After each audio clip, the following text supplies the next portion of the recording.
Welcome to the Dutch Caribbean island of Aruba, a holiday paradise that's famed for its extraordinary wildlife, glorious white sand beaches, and a climate that affords a life of luxury involving just about any water sport you care to mention. Like the tourists, the mesmerising coral fish are here year-round, as are the brown pelicans with their 2-metre wingspan. This weekend, however, there are more fit-looking people around than usual. The island is swarming with triathletes, all preparing for the second edition of Challenge Aruba. A select group of pros and an impressive number of age groupers have signed up to take on the half-iron distance event.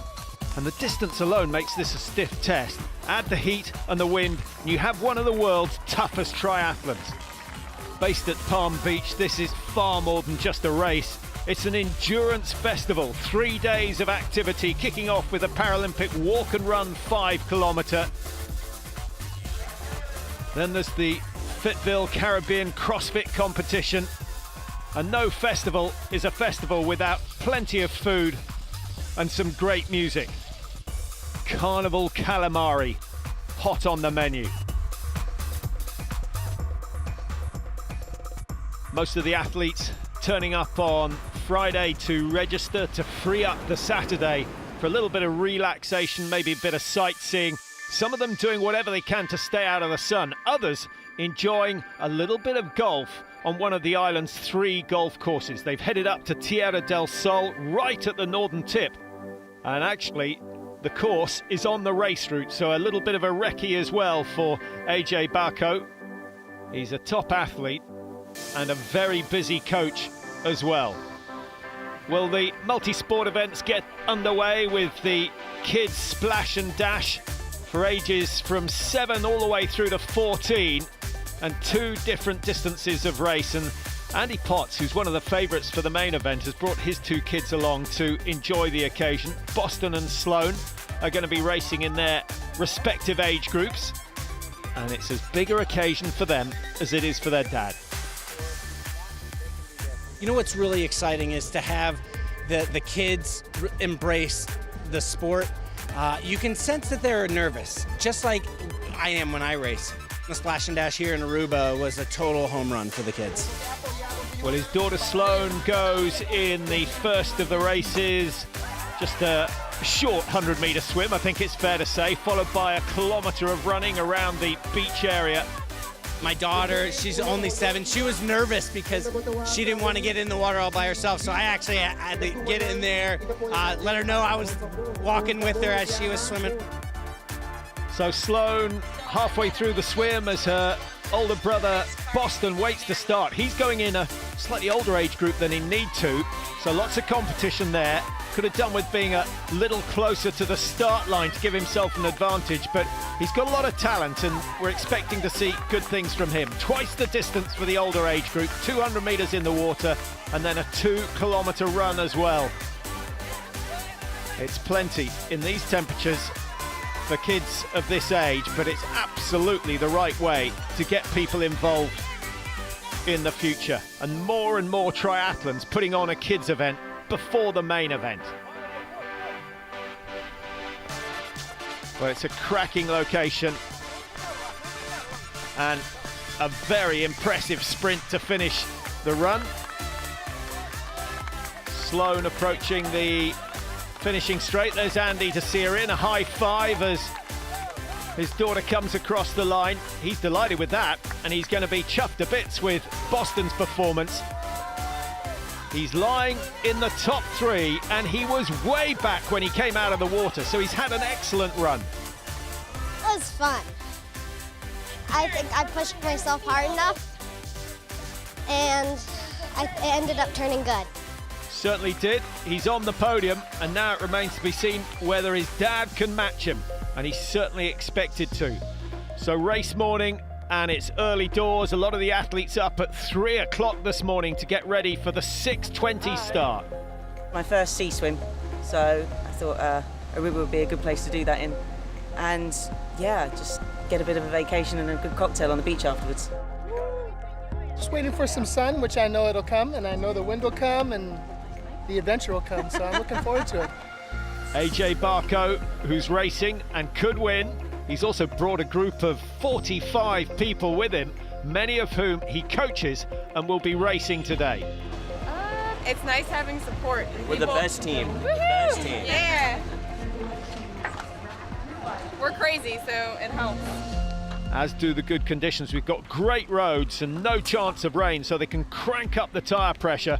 Canada's Cody Beals, 27-year-old from Ontario. He's had a good season. He's made the podium in a couple of 70.3s, but he's not had a win so far in 2017. I usually sleep really well before races, and in fact, I didn't sleep that well before this one. I was kind of nervous. I felt like it was my race to lose, so maybe that's a good sign. I'm after the win. Here's one of Beals' big rivals, Andy Potts, a huge man, Olympian, former 70.3 world champion. My day started nice and early. It was dark and the island was quiet. I had just a lonely walk down the beach to find the race start, and it was quite nice. The only sound was the small little waves crashing. Another man who may challenge today, David Giardini, who moved from Italy to USA when he was 18. He was second last year, just 9 seconds down on Per Bittner. It's been a while that I got back on the racing course, so I was quite nervous and really felt like it was my first race. He is a brilliant swimmer and often first out of the water. That could be his trump card today. And he's got a great sporting history as well in just about any water sport. Venezuela con todo. Well, it's nice to see the fans up and about early doors. And away go the pros, fighting it out for $15,000 of prize money. The best swimmers in the group, certainly Andy Potts and David Giardini, who I said is often first out the water. Once you start swimming, all the nerves go away, and I just try to remind myself it's just swimming, biking, running. Well, it's Andy Potts who's got the lead with the yellow sleeves, 40 years old now, and a former world champion. I got to the first real major turn first and just tried to make the swim count. I swam with Andy Potts, so he's got way more experience than I do, so it was good to have some good feet to follow. So Potts and Giardini gapping the rest of the field, and Cody Beals knew he'd struggle in these conditions. As soon as the race started, though, I found David's feet. He's a phenomenal swimmer, and I promptly lost them. So the race was not off to a great start, so I found myself alone for the entirety of the swim, which is always a bit of a depressing position to be in. So the leading pros, some 300 metres into their 1900-metre swim when the age groupers get underway. A really competitive field this year. And Davy Bislick's a man who's expected to feature on this first leg. He's the son of Roly Bislick, who I believe is still the only man to have swum from Venezuela to Aruba, a distance of 25 kilometres. And it's pretty rough going, I believe. So that's a little bit of history that Davy will no doubt be thinking about at the moment. In terms of the pros, no surprise to see Andy Potts still up there, Giardini on the far side. Potts seems to be finishing fastest, but Giardini takes pride in being the first out. AJ Barco sighting himself into the finish. He's swum on his own pretty much all the way. He's in third place and has put a decent gap between himself and Cody Beals, who's back in fourth at the moment. So the two leaders out of the water here in Aruba, and all going well. They should hit the road together on the bikes. David and I had a nice gap coming out of the water. Thought we managed our gap well. Very smooth transition from Andy Potts. That's where the experience pays off. Barco, third out of the water, and just checking to see where Cody Beals is. Here he is now. By my reckoning, Beals is 3 minutes down on the race leaders. Choppy conditions like that are sort of my Achilles heel, so I was pretty dismayed to hear that I had about a 3-minute gap to Andy and David out of the water. Fiamma Rodriguez of Venezuela is the first of the women out of the water, and she's put a healthy gap between herself and the rest, and even faster than Yvonne van Vlerken was winning last year's event. Giardini leading on the bike, and Andy Potts just behind him. Usually my race strategy is always to break off on the bike. Last time I raced with Andy 2 years ago in Texas, same thing. We swam together, gapped the field, and I took off on the bike.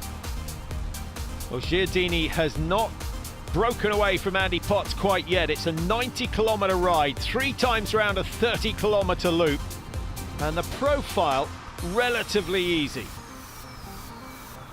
Obviously, we're on a Caribbean island, and it's not super hilly, but we did hit 2 climbs, one up the golf course, and then the other one up to the lighthouse. Well, although we're safely south of Hurricane Alley, the wind is always a feature here in Aruba. And we had crosswinds, we had tailwinds, we had headwinds. If you can ride comfortably with a crosswind, you're going to excel here in Aruba. And quite a few people surprised to see Cody Beals putting on the disc wheel, but it seems to be paying off. He's gaining. I actually really like conditions like that. I practice taking my deep wheels out in the wind and getting blown around, and so I'm pretty comfortable in those situations. And that practice is paying off. Beals is covering the ground 1 kilometre an hour faster than Giardini and Potts, who are still out front. Early days in the bike ride, and then of course the half marathon still to come. Plenty to play for here in Aruba.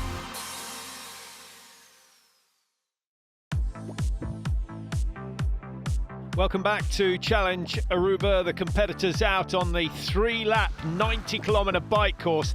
3 times to the golf course, 3 visits to the lighthouse at Tierra del Sol. Each time the wind is getting stronger and the thermometer is rising. In the men's race, Giardini and Potts have been setting the pace for a while. Giardini, of course, raced last year, finished second. Potts, though, with 12 years of triathlon experience over his rival at the front. And then, of course, there's Cody Beals. Now, Cody Beals has podiumed 3 times in big 70.3 races this year. Mont Tremblant, Campeche, Eagleman, and he's now sitting in third, having gone past Barco. And with 3 loops and plenty of dead turns, they all know exactly where they lie. Out on the bike, I knew I'd have to ride really well, and the nice thing about this course is there's a number of out and back sections, or sections where you can see the leaders. So I could see I was eating into their lead, 10 seconds here, 20 seconds there. Giardini, he's done the bulk of the leading. Potts, I suspect, trying to save his legs. Now remember, Potts has just come back from the Ironman World Championships in Kona, and that was only 7 days ago, so he's got to be feeling fatigued from that. And Beals taking full advantage. He's eating into their lead. I knew he was coming. I was hoping that we could keep the gap where it was. He ate in a minute on the next lap, and then a minute and a half. David and I were riding nicely together, but not enough firepower because I didn't contribute my fair share, and I'll take the blame for that. So now we have a leading group of 3. Beals is sitting behind and ready to make his move. And so I sat in for about 20-30 seconds behind them, had a sip of my water bottle, kind of composed myself, more psychologically if anything else, and then went for it. And that's something I practice a lot in training, like a minute at really high power output to try and drop other pros. It is a psychological tactic. You're showing them like, hey, I've still got some matches to burn, my legs are still feeling good. I didn't blow it all out trying to catch you guys. Well, you can see the effort that he's putting in. He likes short, sharp training. He's used to pushing 400 watts. The attack stuck, so I did a shoulder check about 2 minutes in, and I looked back and I'd gapped them. You can see the effect of that burst from Beals. He's got a decent gap over Giardini and Potts, but that silky smooth action has gone. I'm not sure he's fooled anyone with that burst, but he does have the psychological advantage at the moment, and now it's up to Giardini and Andy Potts to claw him back bit by bit.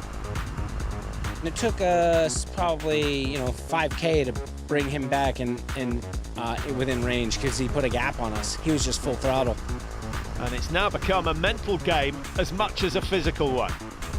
Andy managed to bridge back up to me, and at that point I just kind of sat in and was content to not try and gap Andy because I knew it would come down to the run in any case. So into T2, and it's Beals who racks his bike first. He's quite a handy runner, certainly capable of under 120 for the half marathon. But Andy Potts on his day is an excellent runner as well. Giardini not quite in as good a shape as he was last year. I'd be surprised to see him holding his own. But Beals is away. 21 Ks to go. Out on the run, I employed a strategy I really like. It's kind of like a shock and awe first kilometer, where you just blitz the first kilometer, absolutely bluffing, having no intention of keeping up that pace. But it can really demoralize some athletes. Now I know Andy's seen the entire triathlon playbook. He's very experienced. I knew he wouldn't fall for that. So much at this level of competition is psychology, and Beals is trying every trick in the book. That little burst at the start of the run has certainly opened up a decent gap over Andy Potts, but Andy Potts is a bit like an atomic clock. He just keeps on ticking away. Nothing's going to stop him, and he'll still believe in himself. I know I'm a strong runner. I think I can beat Cody in a foot race, but last week kind of reared its head on me with the Ironman World Championships in my legs. That fatigue is a little deeper. Well, it's nice to know he's human. Beals knows all about Potts' reputation for recovering quickly. Utterly impressed that he actually came here, not only showed up, but actually, brought enough intensity and focus to really race this race after having only raced Kona 7 days ago. I'm in awe of that. And some pro triathlete friends warned me, don't write Andy off. The guy's got legendary recovery abilities. Never mind that he's 40 plus now. He can recover like no one else. Well, the battle is on. Giardini, remember, who led the bike for so long, still got some decent spring in his stride, but it's a shorter stride and the tempo is slower than the two leaders. I think he's going to struggle. The fight is on for him to stay in third place. Rodriguez leading the women's after a 2:46 bike ride, and she's running at 1:45, 1:46 pace. That might be enough to bring her victory. But the real battle in this race is between Cody Beals, who leads the men's, and Andy Potts, who's hanging on in there. Again, they're running multiple laps, 3 times round a 7-kilometre loop that goes around Palm Beach. And Andy Potts not looking quite as fluent as normal. Only 7 days to recover from an Ironman. Most of us would take 2 or 3 months. He's doing a great job. Sub 4 hours, and most of the age groupers would just dream of that. Hot and windy, but I love it. Painted paradise, it's true. The athletes coming from all over the world, just as the tourists are here. Quite tricky to run past people who are just living the life, but they know they can get a taste of this when they've finished. One happy island. Great scenes. It's an unusual atmosphere for a big event. But the whole island getting into the occasion. Andy Potts suffering a little, grabbing every drop of water he can, fending off dehydration, obviously a big problem. The water temperature at 30 degrees, the air temperature from mid to high 30s. I didn't know what was going on behind me, but I knew Cody was starting to pull away from me. And I thought to myself, you don't know what's happening up the road. There's always an chance that he is suffering just as much as I am and hurting maybe even more. So I just said, 1 foot in front of the other. Keep tapping it out. Find a rhythm. Find your rhythm. Do your race. Positive thinking from Andy Potts, and that's been one of his strengths over the years. And he's not far wrong, because Cody Beals is no longer running in a straight line. He's grabbing all the water he can as well. Can he hang on? I was in a bit of a dark spot, and a lot of negativity starts to creep into your mind, but part of the skill set you develop as you become more experienced and more accomplished as a pro is learning to banish that more and more effectively. So I was kind of able to do that. What a battle between Beals and Potts. Both men, incidentally, specialise in low volume, high quality training. And I guess when you do that, the end of a long race like this is always going to be your Achilles heel. But it does mean that they avoid injuries and they keep themselves healthy all the way through the training period. I was like, okay, I know what's next. And then we actually ran past the place where the splash and dash took place. And I thought, hey, my kids can run right here on these same paths, so can I. That gave me some strength in it, because, hey, if they can do it, I can do it. So Beals keeps stretching away. Andy Potts plodding away, just hoping that something's going to go wrong with Beals up front. But Beals, he's never been out of sight, but he's never really been in touch. And he comes down the home straight, knowing that the title is his. Sub 4 hours, 3:57.35 his time. That's brilliant, a new course record. Started off with a pretty rough swim for me. Both the conditions and my performance. I don't tend to, that's my Achilles heel, those wavy conditions. And not to mention Andy Potts and David Giardini, two of the best swimmers around. Yeah. So I lost a lot of time to them and had one hand to play, and that was smashing the bike and going really hard on the run. Andy Potts, a 3-minute lead over Beals coming out of the water. He looks happy enough with second place, but you just wonder what he might have done had he not raced Kona last week. I was strong on the swim, strong on the bike, and then on the run, it was lap one was on. Like I was really happy with how it was. You know, when you stand up and you're like, oh, what am I going to get? Am I going to get jelly legs? What's going to happen? Yeah. And then on lap two, it wasn't necessarily my legs, but it was just I felt like I was going to melt. It was so hot. I just said, don't give up. One foot in front of the other. You don't know what's going to happen, but you got to run. You got to stay in the game, stay mentally engaged. And I said to myself, I want to earn my smile. I want to earn it by trying my best. And the man who moved from Lago di Garda in Italy to Rhode Island and then to Colorado finishes third. Great effort from the Italian. Rodriguez from Venezuela pretty much had it all her own way throughout the day. Another strong performance from her. 5:05, her winning time. But some way outside Yvonne van Vleken's time from last year. The age groupers, you have to be impressed. One more round, but feels okay. And my first one, and yes, I do for my family. Love you. Challenge Aruba, man. They'll no doubt feel it tomorrow morning, but the moment they hit that red carpet, all the pain disappears. It's a moment to enjoy. It was tough. I'm looking forward to my vacation starting now. Beautiful course, and the Arubian volunteers, fantastic.